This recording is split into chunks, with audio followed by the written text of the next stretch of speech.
शुक्लाम्बरधरं विष्णुं शशिवर्णं चतुर्भुजं प्रसन्नवदनं ध्यायेत् सर्वविघ्नोपशान्तये। व्यासं वसिष्ठनप्तारं शक्ते पौत्रमकल्मषं पराशरात्मजं वन्दे शुकतातं तपोनिधिम्। व्यासाय विष्णुरूपाय व्यासरूपाय विष्णवे नमो वै ब्रह्मनिधये वासिष्ठाय नमो नमः। अविकाराय शुद्धाय नित्याय परमात्मने सदैकरूपरूपाय विष्णवे सर्वजिष्णवे यस्य स्मरणमात्रेण जन्म संसारबन्धनात् विमुच्यते। नमस्तस्मै विष्णवे प्रभविष्णवे। ॐ नमो विष्णवे प्रभविष्णवे। श्रीवैशम्पायन उवाच श्रुत्वा धर्मानशेषेण पावनानि च सर्वशः युधिष्ठिरः शान्तनवं पुनरेवाभ्यभाषत। युधिष्ठिर उवाच किमेकं दैवतं लोके किं वाप्येकं परायणम् स्तुवन्तः कं कमर्चन्तः प्राप्नुयुर्मानवाः शुभम्। को धर्मः सर्वधर्माणां भवतः परमो मतः किं जपन्मुच्यते जन्तुर्जन्म संसारबन्धनात्। श्रीभीष्म उवाच जगत्प्रभुं देवदेवम् अनन्तं पुरुषोत्तमं स्तुवन्नाम सहस्रेण पुरुषः सततोत्थितः तमेव चार्चयन् नित्यं भक्त्या पुरुषमव्ययम्। ध्यायन् स्तुवन्नमस्यंश्च यजमानस्तमेव च अनादिनिधनं विष्णुं सर्वलोकमहेश्वरम् लोकाध्यक्षं स्तुवन् नित्यं सर्वदुःखादिगो भवेत्। ब्रह्मण्यं सर्वधर्मज्ञं लोकानां कीर्तिवर्धनम् लोकनाथं महद्भूतं सर्वभूतभवोद्भवम्। एष मे सर्वधर्माणां धर्मोऽधिकतमो मतः यद्भक्त्या पुण्डरीकाक्षं स्तवैरर्चेन्नरः सदा। परमं यो महत्तेजः परमं यो महत्तपः परमं यो महद्ब्रह्म परमं यः परायणम्। पवित्राणां पवित्रं यो मङ्गलानां च मङ्गलम् दैवतं देवतानां च भूतानां यो व्ययः पिता यतः सर्वाणि भूतानि भवन्त्यादियुगागमे यस्मिंश्च प्रलयं यान्ति पुनरेव युगक्षये तस्य लोकप्रधानस्य जगन्नाथस्य भूपते विष्णोर्नाम सहस्रं मे शृणु पापभयापहम्। यानि नामानि गौणानि विख्यातानि महात्मनः ऋषिभिः परिगीतानि तानि वक्ष्यामि भूतये। ऋषिर्नाम्नां सहस्रस्य वेदव्यासो महामुनिः छन्दोनुष्ठुप् तथा देवो भगवान् देवकीसुतः अमृतांशूद्भवो बीजं शक्तिर्देवकीनन्दनः त्रिसामा हृदयं तस्य शान्त्यर्थे विनियुज्यते। विष्णुं जिष्णुं महाविष्णुं प्रभविष्णुं महेश्वरम् अनेकरूपदैत्यान्तं नमामि पुरुषोत्तमम्। अस्य श्रीविष्णोर्दिव्यसहस्रनामस्तोत्रमहामन्त्रस्य श्रीवेदव्यासो भगवान् ऋषिः अनुष्ठुप् छन्दः श्रीमहाविष्णुः परमात्मा श्रीमन्नारायणो देवता अमृतांशूद्भवो भानुरिति बीजम् देवकीनन्दन स्रष्टेति शक्तिः उद्भवः क्षोभनो देव इति परमो मन्त्रः शङ्ख बृन्नन्दकी चक्रीति कीलकम् शार्ङ्गधन्वा गदाधर इत्यस्त्रम् रथाङ्गपाणिरक्षोभ्य इति नेत्रम् त्रिसामा सामगः सामेति कवचम् आनन्दम् परब्रह्मेति योनिः ऋतुः सुदर्शनकाल इति दिग्बन्धः श्रीविश्वरूप इति ध्यानम्। श्रीमहाविष्णुप्रीत्यर्थे सहस्रनाम जपे विनियोगः ध्यानम्। क्षीरोदन्वप्रदेशे शुचिमणिविलसत्सैकटे मौक्तिकानाम् मालाक्लुप्तासरस्थस्फटिकमणिनिभैर्मौक्तिकैर्मण्डिताङ्गः शुभ्रैरभ्रैरदभ्रैरुपरि विरचितैर्मुक्तपीयूषवर्षैः आनन्देन पुनीयात् अरिनलिन गदा शङ्खपाणिर्मुकुन्दः भूपादौ यस्य बाणाभिर्वियदसुरनिलश्चन्द्रसूर्यौ च नेत्रे कर्णावाशा शिरोध्यौ मुखमपि दहनो यस्य वास्तेयमब्धिः अन्तस्थं यस्य विश्वं सुरनरखगो भोगि गन्धर्वदैत्यैः चित्रं रम्यते तं त्रिभुवनवपुषं विष्णुमीशं नमामि। ॐ नमो भगवते वासुदेवाय। शान्ताकारं भुजगशयनं पद्मनाभं सुरेशं विश्वाकारं गगनसदृशं मेघवर्णं शुभाङ्गं लक्ष्मीकान्तं कमलनयनं योगिहृद्यानगम्यं वन्दे विष्णुं भवभयहरं सर्वलोकैकनाथं मेघश्यामं पीतकौशेयवासं श्रीवत्साङ्गं कौस्तुभोद्भासिताङ्गं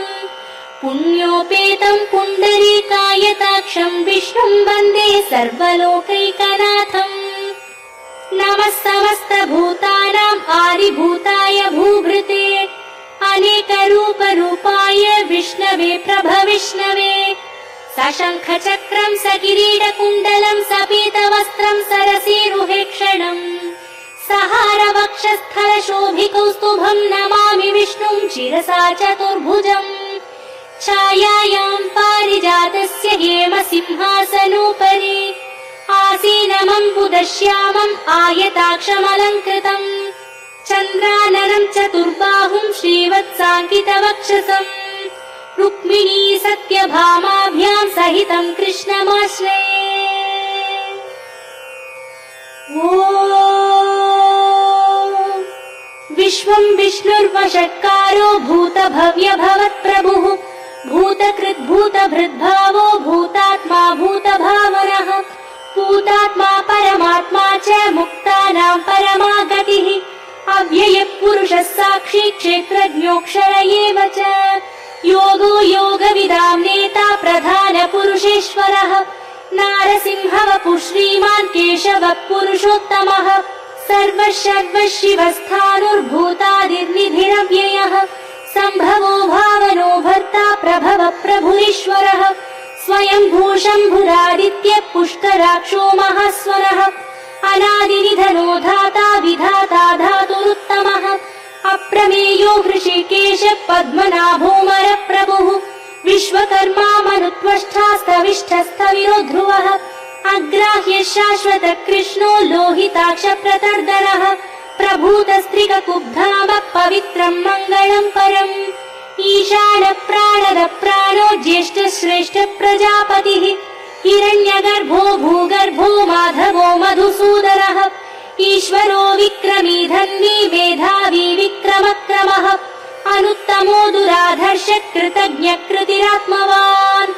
सुरेश शरणं शर्म विश्वरेता प्रजाभवः अहः संवत्सरो व्याळ प्रत्ययः सर्वदर्शनः अजः सर्वेश्वरः सिद्धः सिद्धिः सर्वादिरच्युतः वृषा कपिरमेयात्मा सर्वयोगविनिसृतः वसुर्वसुमनः सत्यः समात्मा संवितः समः अमोघः पुण्डरीकाक्षो वृषकर्मा वृषाकृतिः रुद्रो बहुशिरा बभ्रुर्विश्वयोनिः शुचिश्रवाः अमृतः शाश्वतस्थानुर्वरारोहो महातपाः सर्वगः सर्वविद्भानुर्विश्वक्सेनो जनार्दनः वेदो वेदविदव्यङ्गो वेदाङ्गो वेदवित्कविः लोकाध्यक्षः सुराध्यक्षो धर्माध्यक्ष कृताकृतः चतुरात्मा चतुर्व्यूहश्चतुर्दंष्टश्चतुर्भुजः भ्राजिष्णुर्भोजनं भोक्ता सहिष्णुर्जगदादिजः अनघो विजयो जेता विश्वयोनिः पुनर्वसुः उपेन्द्रो वामन प्रांशुरमोघः शुचिरुर्जितः अतीन्द्रसङ्ग्रहः सर्गो धृतात्मा नियमो यमः वेद्यो वैद्य सदा योगी वीरः माधवो मधुः अतीन्द्रियो महामायो महोत्साहो महाबलः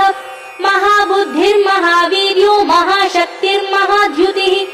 अनिर्देश्य वपुः श्रीमानमेयात्मा महादृधृक् महेश्वासो महीभर्ता श्रीनिवासः सताङ्गतिः अनिरुद्धः सुरानन्दो गोविन्दो गोविदाम्पतिः मरीचिर्दमनोहंसः सुपर्णो भुजगोत्तमः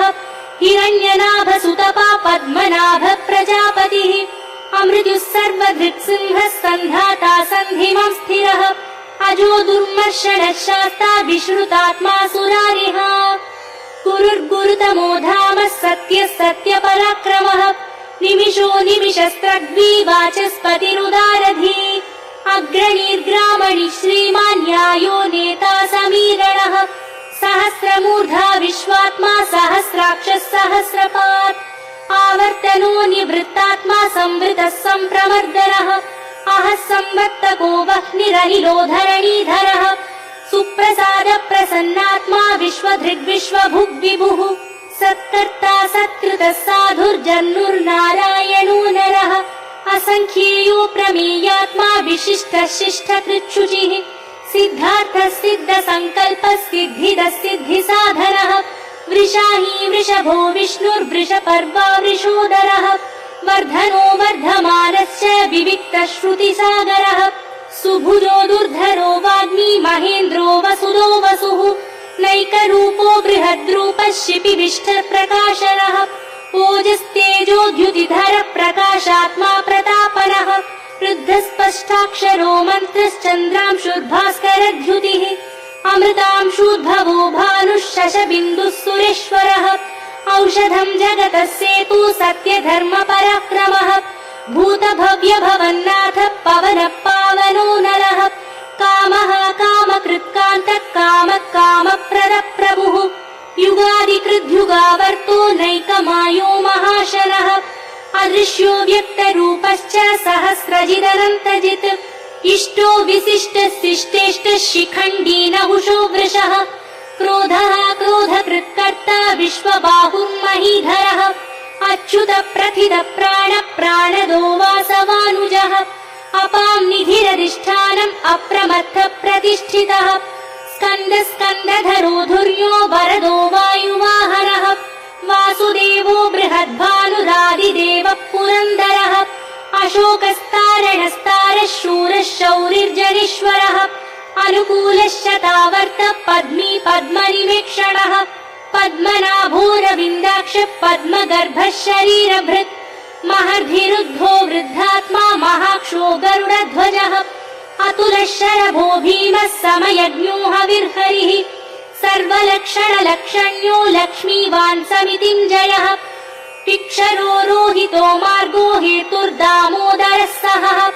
महीधरो महाभागो वेगवानमिताशनः उद्भवः क्षोभनो देवः श्रीगर्भः परमेश्वरः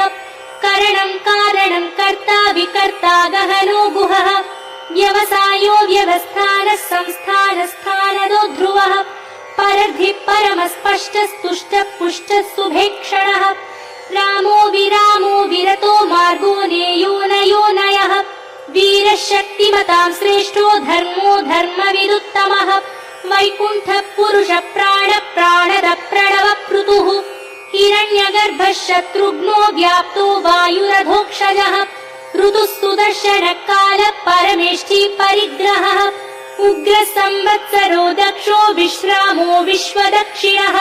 विस्तारस्तावरस्थाणुः प्रमाणं बीजमव्ययम् अर्थोऽनर्थो महाकोशो महाभोगो महाधनः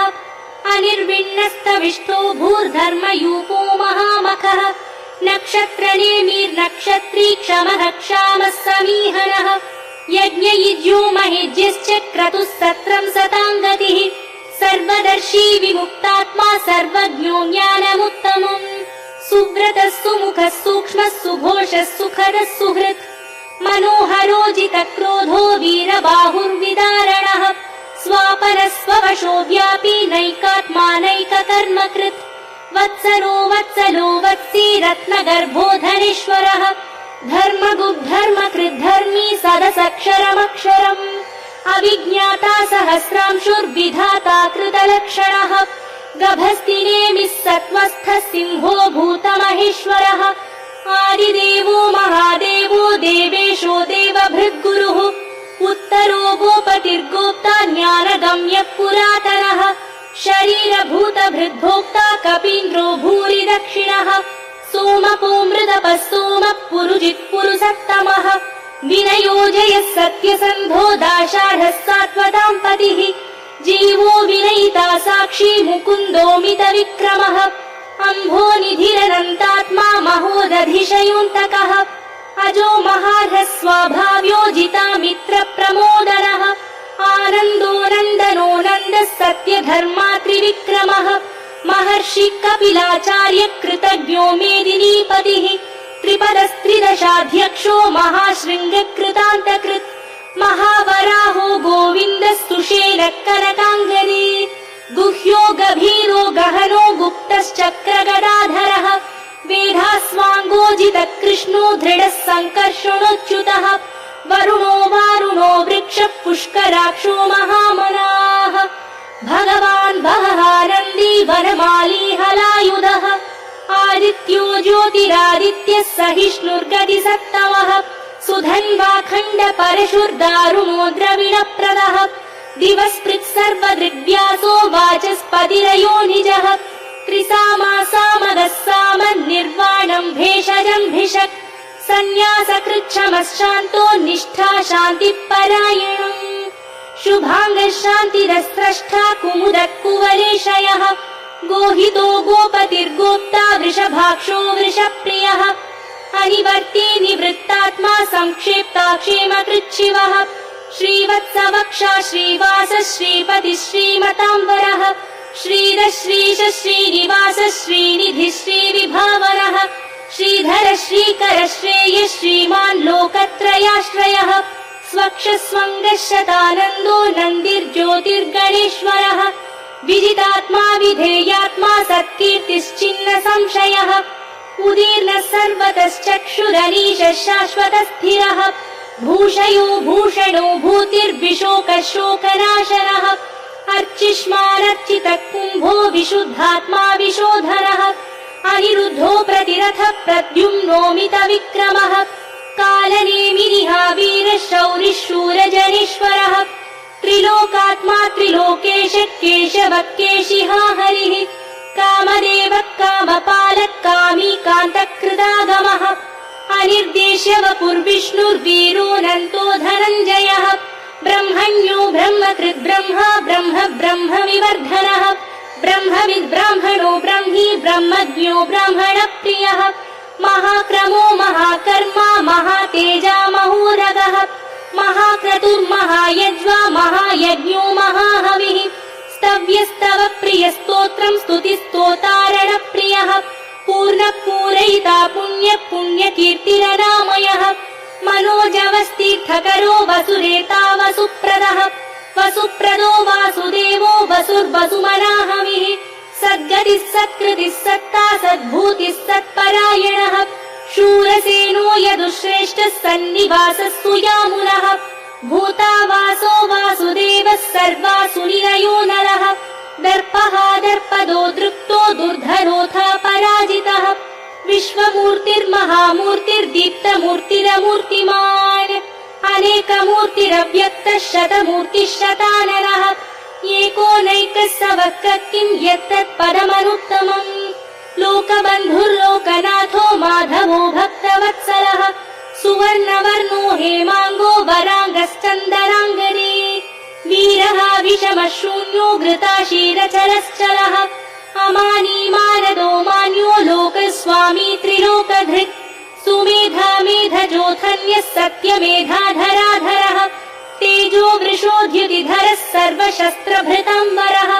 प्रग्रहो निग्रहो व्यग्रो नैकशृङ्गो गदाग्रजः चतुर्मूर्तिश्चतुर्बाहुश्चतुर्व्यूहश्चतुर्गतिः चतुरात्मा चतुर्भावश्चतुर्वेदविदेकपात् समावर्तो निवृत्तात्मा दुर्जयो दुरतिक्रमः दुर्लभो दुर्गमो दुर्गो दुरावासो दुरारिः शुभाङ्गो लोकसारङ्गः सुतन्तुस्तन्तुवर्धनः इन्द्रकर्मा महाकर्मा कृतकर्मा कृतागमः उद्भवः सुन्दरः सुन्दो रत्ननाभः सुलोचनः अर्को वाजसनः शृङ्गी जयन्तः सर्वविजयी सुवर्णबिन्दुरक्षोभ्यः सर्ववागीश्वरेश्वरः महाह्रदो महागर्तो महाभूतो महानिधिः कुमुदः कुन्दरः कुन्दः पर्जन्यः पावनो निरः अमृताशो मृदवपुः सर्वज्ञः सर्वतोमुखः सुलभः सुव्रतः सिद्धः शत्रुजित् शत्रुतापनः न्यग्रोधोदुम्बरो स्वत्तश्चानूरान्ध्रनिषूदरः सहस्रार्चिः सप्तजिह्वः सप्तैधा सप्तवाहनः अमूर्तिरनघोचिन्त्यो भयकृद्भयनाशनः अणुर्बृहत्कृशस्थूलो गुणभृद्निर्गुणो महान् अधृतस्वधृतस्वास्य प्राग्वंशो वंशवर्धनः भारभृत्कथितो योगी योगीशः सर्वकामदः आश्रमश्रमणक्षामः सुपर्णो वायुवाहनः धनुर्धरो धनुर्वेदो दण्डो दमयिता दमः अपराजितः सर्वसहो नियन्ता नियमो यमः सत्त्ववान् सात्विकः सत्य सत्य धर्मपरायणः अभिप्राय प्रियार्बोध प्रियकृत्प्रीतिवर्धनः विहाय सगतिर्ज्योतिः सुरुचिर्हुत भुग्विभुः प्रविर्विरोचनः सूर्यः सविता रविलोचनः अनन्तो हुत भुग्भोक्ता सुखदो नैकजोग्रजः अनिर्विण्णः सदामर्षि लोकाधिष्ठानमद्भुतः सनातनतमः कपिलः कपिरप्ययः स्वस्तिरः स्वस्तिकृत् स्वस्ति स्वस्ति भुक् स्वस्ति दक्षिणः अरौद्रः कुण्डली चक्री विक्रम योर्जितशासनः शब्दातिगः शब्दसः शिशिरः शर्वरीकरः अक्रूरपेशलो दक्षो दक्षिणक्षमिणाम्बरः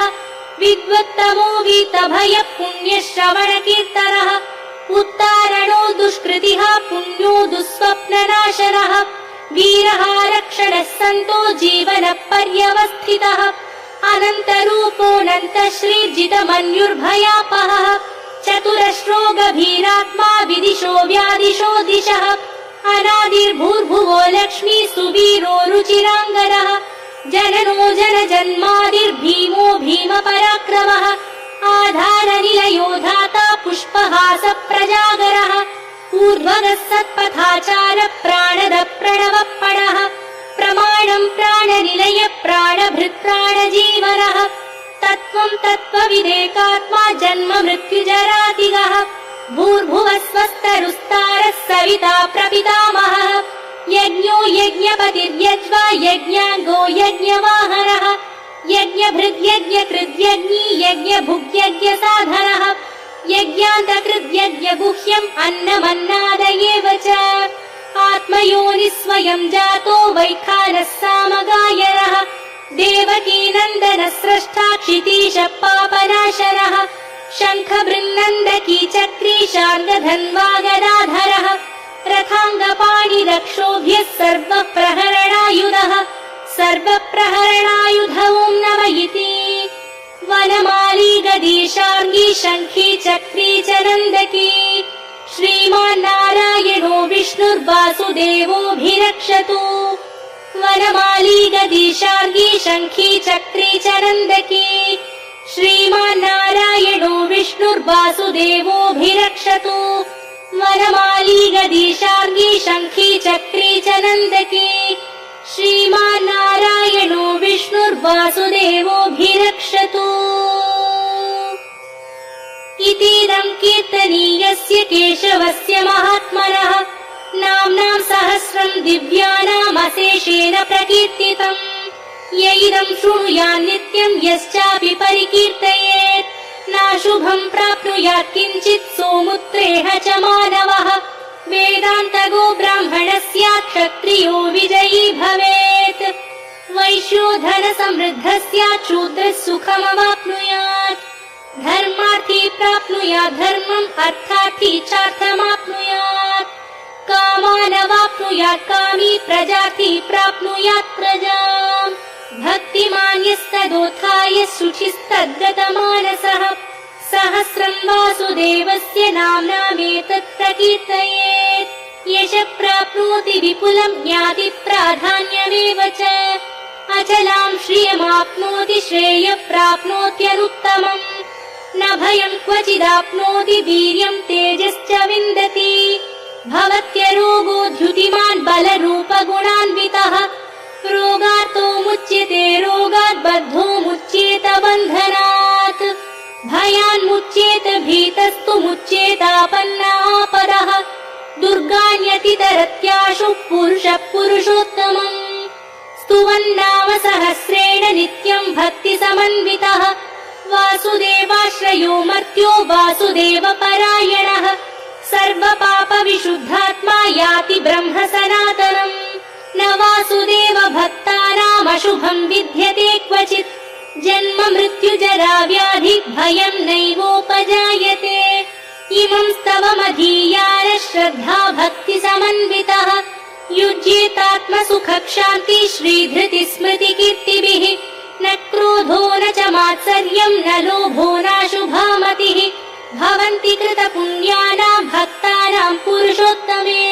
ह्यौस चन्द्रार्कनक्षत्रं खं दिशो भूर्महोदरिः वासुदेवस्य वीर्येण विधृतानि महात्मनः ससुरासुरगन्धर्वं स यक्षोरगराक्षसम् जगद्वशे वर्ततेदं कृष्णस्य सचराचरम् इन्द्रियाणि मनोबुद्धिः सत्त्वं तेजो बलं धृतिः वासुदेवात्मकान्याहुः क्षेत्रं क्षेत्रज्ञ एव च सर्वागमानामाचार प्रथमं परिकल्प्यते आचार प्रभवो धर्मो धर्मस्य प्रभुरच्युतः ऋषयः पितरो देवा महाभूतानि धातवः जङ्गमाजङ्गमं चेदं जगन्नारायणोद्भवम् योगो ज्ञानं तथा साङ्ख्यं विद्या शिल्पादिकर्म च वेदाशास्त्राणि विज्ञानम् एतत् सर्वं जनार्दनात् एको विष्णुर्महद्भूतं पृथक् भूतान्यनेकशः त्रील्लोकान् व्याप्य भूतात्मा भुङ्क्ते विश्वभुगव्ययः इमं स्तवं भगवतो विष्णोर्व्यासेन कीर्तितम् पठेद्येच्चेत् पुरुषश्रेय प्राप्तुं सुखानि च विश्वेश्वरमजं देवं जगतः प्रभुमव्ययम् भजन्ति ये पुष्कराक्षं न ते यान्ति पराभवम् न ते यान्ति पराभवम् ॐ नमः इति अर्जुन उवाच पद्मपत्र विशालाक्ष पद्मनाभ सुरोत्तम भक्तानामनुरक्तानां त्राता भव जनार्दन श्रीभगवानुवाच यो मां नाम सहस्रेण स्तोतुमिच्छति पाण्डव सोऽहमेकेन श्लोकेन स्तुत एव न संशयः स्तुत एव न संशय ॐ नमः इति व्यास उवाच वासराद्वासुदेवस्य वासितं भुवनत्रयम् सर्वभूतनिवासोऽसि वासुदेव नमोऽस्तु ते श्रीवासुदेव नमोऽस्तु तं ॐ नमः इति पार्वत्युवाच केनोपायेन लघुना विष्णोर्नाम सहस्रकम् पठ्यते पण्डितैर्नित्यं श्रोतुमिच्छाम्यहं प्रभो ईश्वर उवाच श्रीराम राम रामेति रमे रामे मनोरमे सहस्रनाम तत्तुल्यं राम नाम वरानने श्रीराम राम रामेति रमे रामे मनोरमे सहस्रनाम तत्तुल्यं राम नाम वरानने श्रीराम राम रामेति रमे रामे मनोरमे सहस्रनाम तत्तुल्यं राम नाम वरानने श्रीराम नाम वरानन ॐ नमः इति ब्रह्मोवाच नमोऽस्त्वनन्ताय सहस्रमूर्तये सहस्रपादाक्षि शिरोरुबाहवे सहस्रनाम्ने पुरुषाय शाश्वते सहस्रकोटियुगधारिणे नमः सहस्रकोटियुगधारिण ॐ नमः इति सञ्जय उवाच यत्र योगेश्वर कृष्णो यत्र पार्थो धनुर्धरः तत्र श्रीर्विजयो भूतिर्ध्रुवा नीतिर्मतिर्मम श्रीभगवानुवाच अनन्याश्चिन्तयन्तो मां ये जना पर्युपासते तेषां नित्याभियुक्तानां योगक्षेमं वहाम्यहम् परित्राणाय साधूनां विनाशाय च दुष्कृतां धर्म संस्थापनार्थाय सम्भवामि युगे युगे आर्ता विषण्णा शिथिलाश्च भीताः